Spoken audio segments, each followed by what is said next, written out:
облыс қалғаннан кейін 1973 жылы 2 қарашада қайтыс болды. Оның жоғары идеялыққа терең халықтың және өмір шындығына толы өнер халыққа кеңінен танылып сүйіспеншіліктер бөлінді. Қайсеновтың туғанынан міне 120 жыл болса да оның есімі мәңгілікке өшпейді.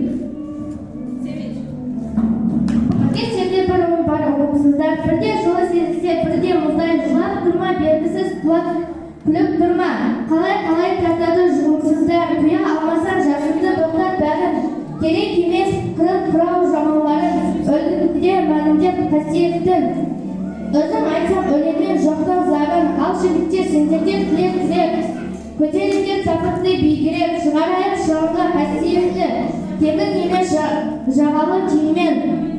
Көрдіңдер ме көкті кептерлерді, сүйіншінің досы олар көптен бірге.